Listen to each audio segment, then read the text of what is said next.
Japan, Japan. I'm back.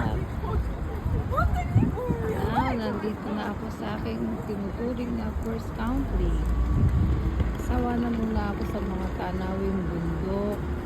Puno ng nyog, puno ng saging, mga bundok. Din ng Tagaytay. Maganda rin. Pero ngayon naman, dito tayo sa Seoul. Nagoya, Japan. Kung gusto mong maganda rin yung meron kang dalawang country.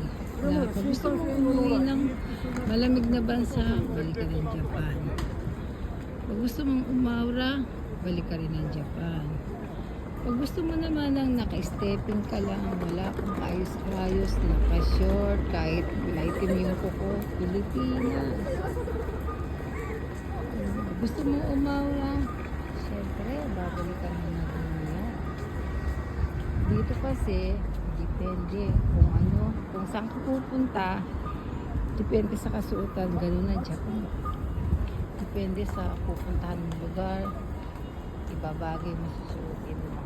Ganon ka fashionista ang Japan, di ba? Ngayon, so far, gusto mo nang umawra ng lola mo, so balik muna tayo sa Japan. Balik muna tayo sa bansa. Bisibisihan ng mga tao. Ang dami nag-walking, ang dami lalakad, ang dami nag-shopping. Ganon ang buhay. Kung gusto mo umawra, mag-shopping ng mga branded, ito lang. Pero kung gusto mo naman ng mga simpleng bag, uwi ka ng Pilipinas, kahit saang mall, andun lahat ng klase ng bag, kung anong gusto mong tatak. Yun nga lang. Puro tatak buhay. Nakakatuwa. Nakopya na nila. Lahat na. Puro, talagang marami na ngayon. Puro, ay, pero hindi sila mukhang fake ha. Ganun talaga. Ayan.